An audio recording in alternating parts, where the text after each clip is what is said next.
ازيكم عاملين ايه؟ بناء على رغبة الجماهير هقول لكم النهارده انا بلون شعري بايه. اول حاجة، انا معاكم ميرفت شوقي، انتوا في قناة يلا نتغير للافضل. انا بستعمل حاجة اسمها حنة الفرد، هي بتيجي من عند العطار سايبة كده. تجيبي بقى ربع كيلو 8 كيلو زي ما انت عايزة، وانا بفضيها، بروح حطها في البرطمان، بفضيها في اي برطمان عندي يعني عشان اعرف استخدمها بس. وانا اخدت دي قيمة معلقة كبيرة، اللي هي المعالق البلاستيك دي، وبحط عليها مية سخنة. تمام اهي، هي بتجيبيها من عند العطار، تقولي له حنة فرد. يعني عموما اللي انا شفت عنده ما كانش عنده غير لونين، بني واسود. دي انا بجيبها اللي هو اللون البني، هي بتبقى لونها اخضر زي الحنة العادية كده، هي عادية خالص وريحتها حلوة مقبولة. ما بضيفلهاش اي حاجة او ما جربتش.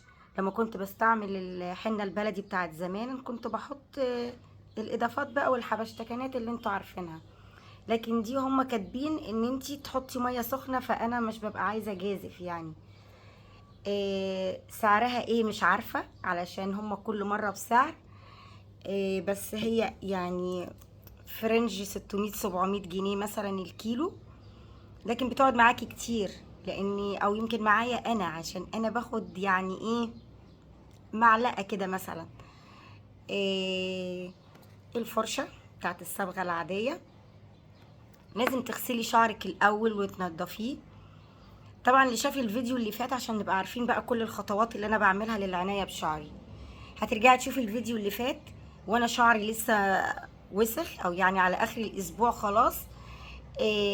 تشوفي الخطوه اللي قبل ما اغسله، وهحط لك لينك الفيديو اللي فات لو انتي ما شفتيهوش.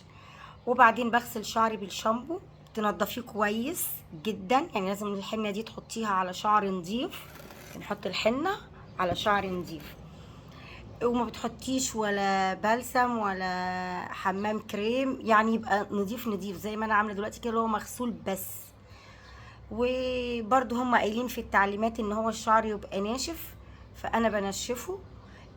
ممكن تعمليه بالسشوار او بالبيبي ليس، يعني بالشكل اللي انت عايزاه عليه.